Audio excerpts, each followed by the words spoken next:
Another great game in a popular series, Ninja Gaiden 3 begins with a cutscene of a Ryu impersonator sending the beautiful Irene Liu plummeting off of a cliff, effectively setting the stage for the final game in the NES Ninja Gaiden trilogy. The always cinematic Ninja Gaiden saga concludes with another brilliantly subtitled game chock full of the unapologetic brutality the series was known for. Returns had diminished a bit by the time this one was released in 1991. Only sports games can survive annualized sequels, but between its intense action, the advanced for its day storytelling, and the lovably absurd plot, there's a lot of mileage left in this ancient ship. An all-new novelistic plot has been added, along with new cinema displays as well. Everything from bosses to backgrounds are truly stupendous. Ninja Gaiden 3 comes in at number 150 on our list. Drop your memories in the comments, and thanks for watching. Let's get dangerous. One of my favorite Disney cartoons back in the day was Darkwing Duck. Every time it would come on, I'd grab a snack and rush to sit and enjoy the cartoony crime-fighting hijinks. It makes sense that eventually a video game inspired by the show would hit the NES, especially considering that Capcom and Disney could seemingly do no wrong at the time. I didn't even know they were making a Darkwing Duck game until I saw it in the store. This was one of the few occasions I can remember asking my dad to buy me a game on a whim and him actually doing so. I was one happy kid that day. It was so fun playing as Darkwing, seeing him and the other familiar characters come to life in glorious 8-bit. I never beat it back then, but as an adult, I played through countless times. Yes, it's basically Mega Man with the Disney flair, but is that really a bad thing? If you enjoy games with a deep challenge factor, then this is certainly a game that should be on a must-play list. Ganbare Gamin 2 is a JRPG that's just a fun little race around the world to get all the treasures you can to prove you're the greatest thief in the world. Along the way, you'll meet up with some interesting folks that will stay in your party for a while, including Simon Belmont. And you'll help them solve their problems to some degree. While the party does grow from more than just Goemon and Ibisumaru, largely you'll never go past having 3 members. When all is said though, the combat honestly has a pretty robust system on par with the likes of Final Fantasy or Dragon Quest. While I certainly don't think the monster designs are iconic, they often have their own unique charm to them, and the fact that Gaemon never shies away from heavy machinery in old-timey Japan makes for some really fun designs and storytelling. The game is particularly colorful as well and is easily one of the better-looking Famicom games out there, likely due to it being one of the last games for the system. As long as you're not expecting too much from this old game, I'm sure many will find it a blast to play through. Drop your memories in the comments, and thanks for watching. I liked Double Dragon 3 when I first played it.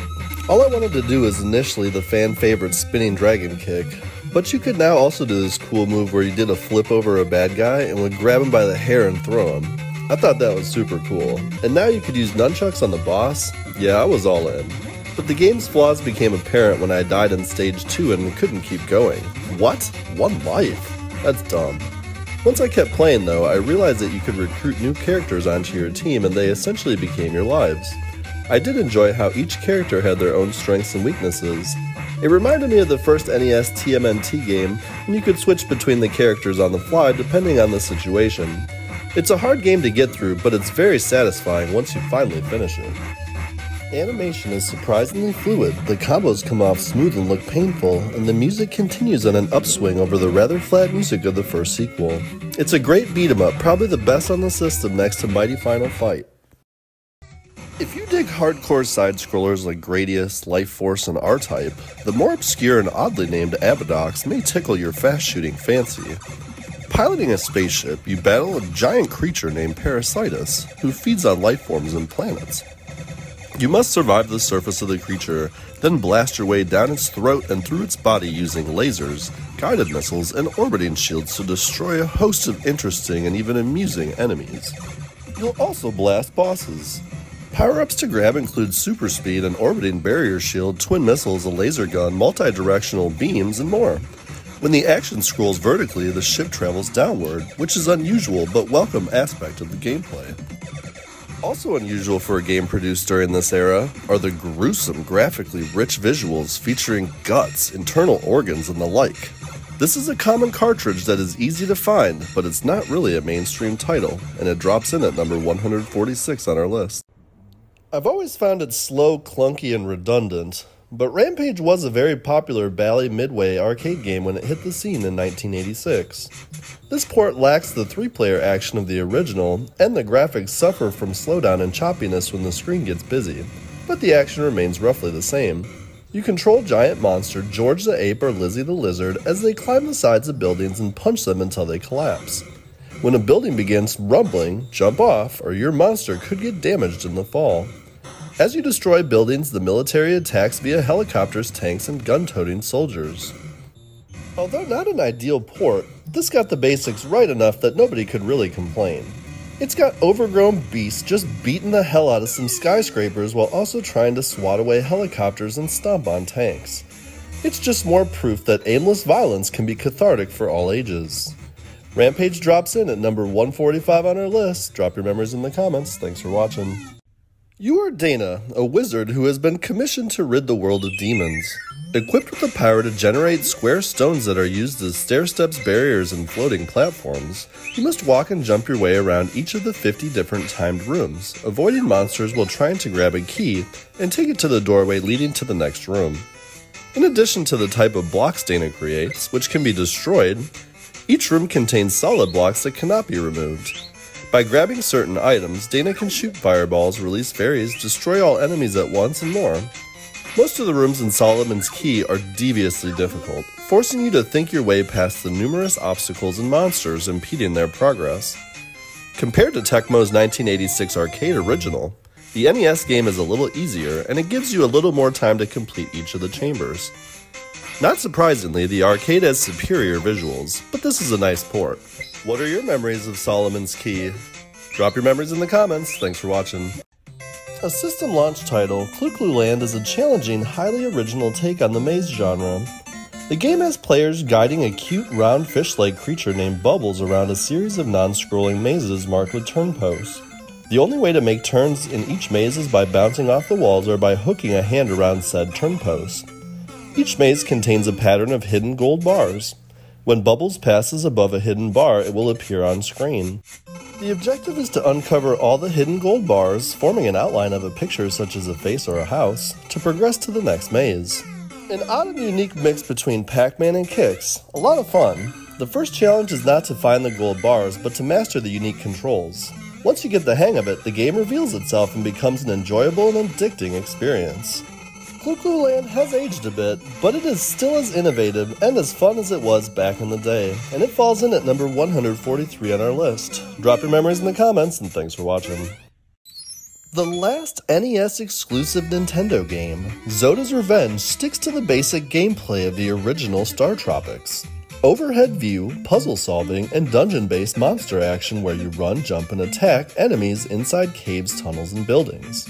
However, this sequel has better graphics and equips Mike Jones with an axe instead of a yo-yo. Other new weapons include a dagger, a katana, shockwaves, and a flute for charming snakes, amongst others.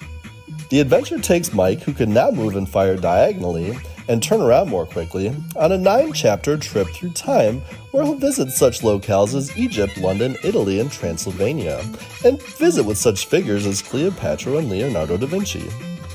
He'll also encounter a nice variety of enemy types. Jumping on tiles that act as platforms and that reveal doors and switches plays a pivotal role in the action. Star Tropics 2 drops in at 142 on our list. Share your memories in the comments. With a garden-fresh storyline and totally organic cast of characters, this adventure is made to order for players who are better at using brainpower than dazzling dexterity. Clever clues are ripe for the picking, and when you engage the enemy, a quick wit beats fast reflexes. The graphical adventure genre was huge on the Famicom in Japan, but it never found much traction on NES in the West. The handful of those games to actually make their way to the US stand out all the more for their scarcity, and none managed to be quite so memorable as Hudson's incredibly bizarre Princess Tomato in the Salad Kingdom. The usual adventure game logic rules here, so there's a fair amount of second-guessing the puzzles or just using brute force to work through every possible menu command. Despite these flaws, it's unique and amusingly written enough to hold up 30 years later. It's definitely one of the weirdest RPGs to ever be made, and it falls in at number 141 on our list. Share your memories in the comments, and thanks for watching. Arabian Dream Scheherazade was initially released for the Famicom in 1987 and then altered significantly for its 1989 debut in North America. The simple music of the original was expanded into something more on par with other releases from the latter half of the NES's life cycle, and many of the character sprites were ray-drawn with smaller eyes, presumably to de-animate them some for Usgajin. We definitely got the better game over here. The score is a clear upgrade, and I greatly prefer the new character designs. As the game opens, we're informed that the peaceful land of Arabia has been attacked by demons commanded by the evil wizard Sabaron. A brave descendant of the legendary magician Isfa steps up to challenge Sabaron, but he is defeated and his sweetheart Princess Scheherazade is abducted, as are her father and 3 sisters. Now nearly powerless and suffering from amnesia, the hero whom you name must journey across the land and rebuild his strength by vanquishing demons, recruiting allies, and traveling back and forth between multiple time periods with the aid of an adorable blue cat creature named Coronia. One night my brother returned from a trip to the video store with Golgo 13, top secret episode. Suddenly, we were thrust into a world of James Bond-like espionage, conspiracies, and several god-forsaken 3D mazes loaded with traps and enemies. Golgo 13 was unlike anything I'd seen before. Just turning on the machine, a bullet hole was blasted through the blue background to display Victor Kai's name before cutting to a cinematic. Upon starting the game, the player was treated to a beautifully drawn close-up of the titular character in an early example of cinematic cutscenes that have become standard in games. Golgo 13 wasn't about saving a princess or shooting aliens. As international assassin Duke Togo, we were saving the world from a resurrected Nazi empire and a deadly biological weapon. Okay, so Nintendo censored the Nazi bit, for the most part, though remnants of it still appear in the game. The final boss very clearly resembles Adolf Hitler. This is all to say that top secret episode was far more mature than most NES games I had played, and we quickly found ourselves wrapped up in its story. I'm rather surprised and impressed with the controls. Unlike most soccer games, you only control one character, but to balance this out, you get to yell orders to other players to either shoot or pass. You have a mini-map which helps you see your position, and you can bash opponents to submission without the fear of a yellow or red card, which is pretty sweet. Also, each team has their own special kick to help with the scoring. This is the best soccer game on the system.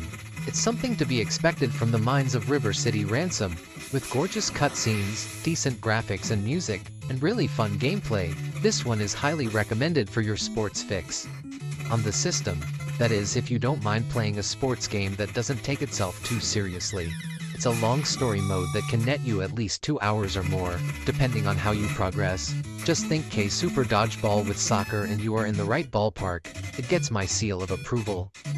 Nintendo World Cup drops in at 138 on our list. Share your memories in the comments. What happens when a giant orange disembodied samurai head tears up the United States of America in a quest to retrieve his magical sword from an ominous alien force which has mentally enslaved the nation's citizens? The actual result would probably be terribly gruesome and apocalyptic, but in the context of one of the strangest games to ever illuminate the Nintendo Entertainment System, what we have is a product that is as awesomely horrible as it is horribly awesome. Zombie Nation has nothing to do with pinball. It is one of many side-scrolling shoot-'em-ups on the NES, a genre best known for featuring small airfighters flying through the clouds or space as opposed to giant samurai heads that barf explosive goo and fire out their eyeballs. Zombie Nation is rather short, only offering 4 levels, but each one is fairly lengthy at about 5 to 7 minutes each. At least you get to select which level you want to start on for a bit of replay value, as well as choose between easy and hard difficulties. It's number 137 on our list. A long time ago, there was a little game called Boulder Dash, a relentless puzzle game that was just as frustrating as it was challenging. Sometimes it was even a tad entertaining. You play as Rockford, treasure hunter extraordinaire, and a man with a name that drives women wild. You start each level off by digging your way into the depths of the earths with the intent on collecting the required amount of treasure before finding the exit. It sounds simple enough, but there are obstacles that interfere with your gold lust. You'll need to determine how to dig and where to dig if you want to avoid getting yourself boofed, and it isn't always easy. In fact, it gets to be downright annoying. Boulders fall, boulders roll, boulders seem to jump up and attack you as if they were alive. The game is called Boulder Dash after all, and boulders are pretty much your main threat. As the game goes on though, boulders are replaced by frozen woolly mammoths, frozen Easter Island statue heads, and skulls. It drops in at number 136 on our list. Games are a central part of my life. It all started with RBI Baseball, a complete game changer, so to speak. Real teams, real players. It was heaven for me. Controlling players like Kirby Puckett, Darryl Strawberry, Nolan Ryan, and tons of other MLB stars as a 5-year-old, I felt like I could take over the world. For years, even in the wake of more advanced and better-looking titles, I always found myself coming back to this old favorite. From the music to the pudgy character models to the simple pick-up-and-play action, RBI Baseball has endured. Anyone who has simply watched a game of baseball will get it. It's that accessible.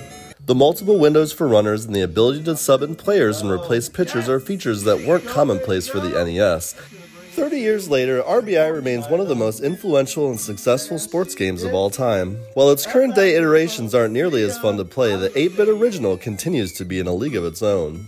And it drops in at number 135 on our list. Share your memories in the comments. Thanks for watching.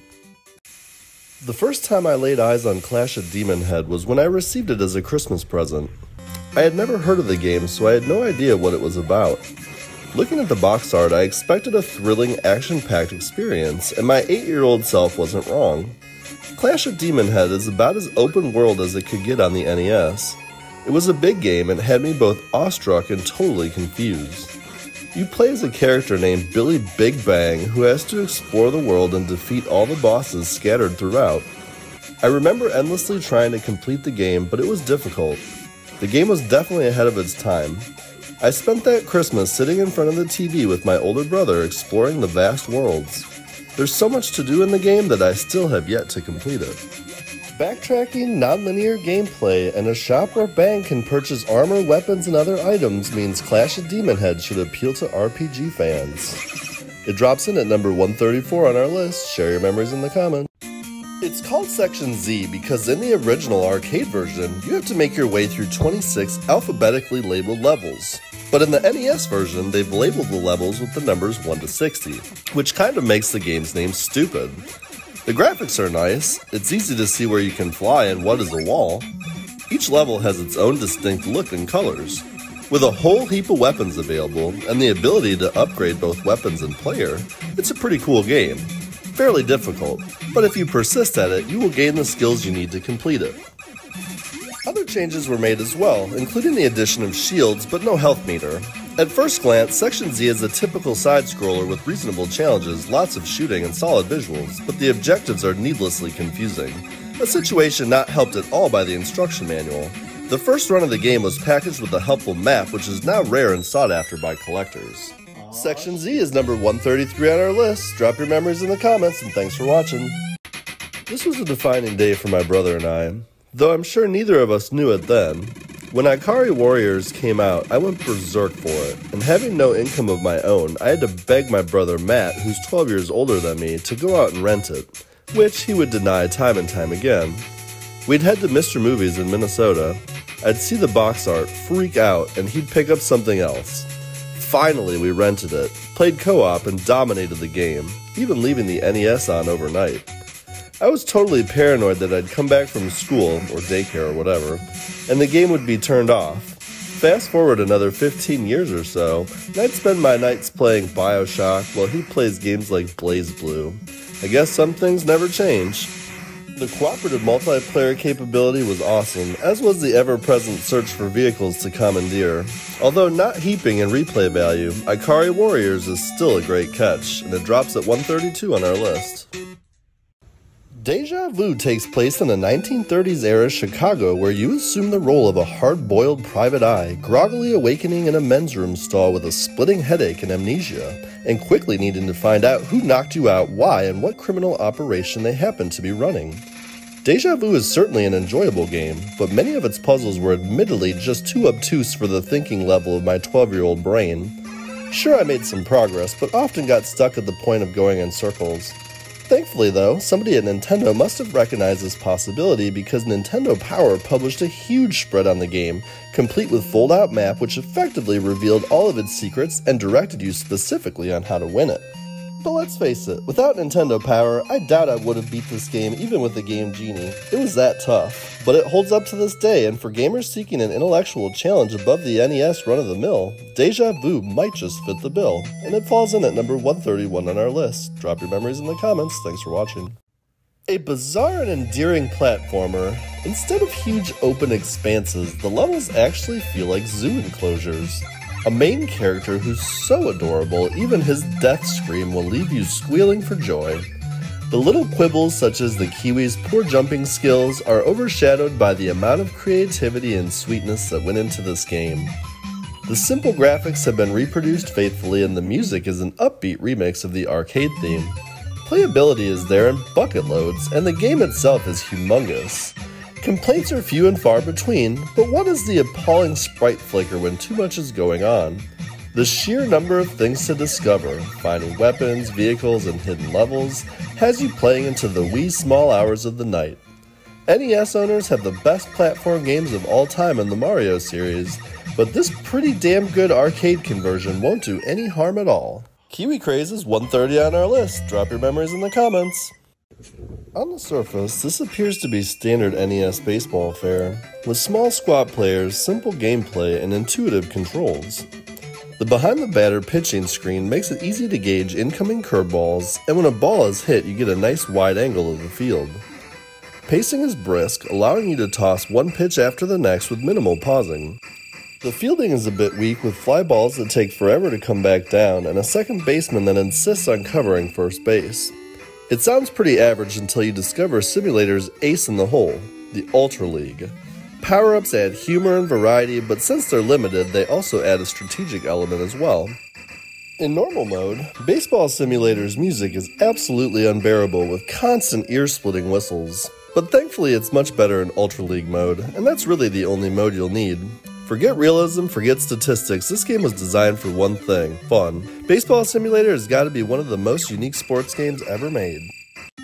Like the ColecoVision and Atari 7800 versions, Donkey Kong for the NES is missing one of the screens found in Nintendo's 1981 coin-op classic, the conveyor belt level, as well as the animated intermissions. The remaining 3 screens are nicely emulated, despite altered placement of certain items, slower elevators, and various other nitpicks. In addition, the NES port has much better sound effects, including Mario's squeaky shoes, than the 7800 game. Donkey Kong is a classic among classics and is definitively the game that put Nintendo on the map in the US and the rest of the world. The game shone with brilliantly simple gameplay and certainly stood out in the sea of space shooters and maze games that filled the arcades of the early 80s. The game is still as fun as the original and the controls are responsive and work exactly as they should. Donkey Kong drops in at number 128 on our list. Share your memories in the comments. Thanks for watching. There was a Legendary Wings arcade cabinet at the pizza parlor around the corner from my childhood home. On snowy days, my friends and I would go door to door and beg our neighbors to let us shovel their sidewalks and driveways, which would usually get us about $3 to $5 per house. Once the sun would start setting, we'd head over to the pizza parlor, grab a pie, and use the rest of the earnings on the Legendary Wings cabinet. Although the music was awesome and the game was fun and full of secrets, it was just too hard and we could never beat it. That summer I saw a magazine ad for the NES home version and I begged my parents for it. That was a hard no. Like many kids, I only received 1 or 2 games per year, and it was usually on birthdays or Christmas. That Christmas, my parents came through and got it for me, which resulted in me wasting my entire vacation trying to beat it. The NES version is even more difficult than the arcade game.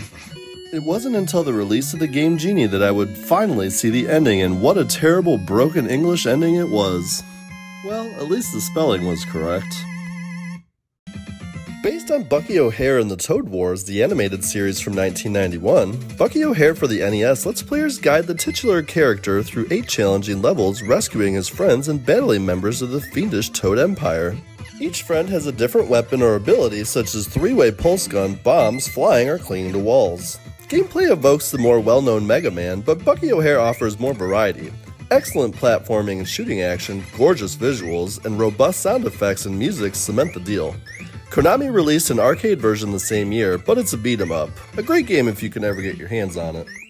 Bucky's graphics are Konami clean, the characters look cool, and there's some nice otherworldly backgrounds on the planets. On the surface, this game looks like a lighthearted fare aimed squarely at younger kids, but it's brimming with hotspots such as the giant mechanical snake maze on the blue planet and the flowing lava on the red planet that will challenge even the best player. Bucky O'Hare falls at number 126 on our list. Share your memories in the comments, and thanks for watching.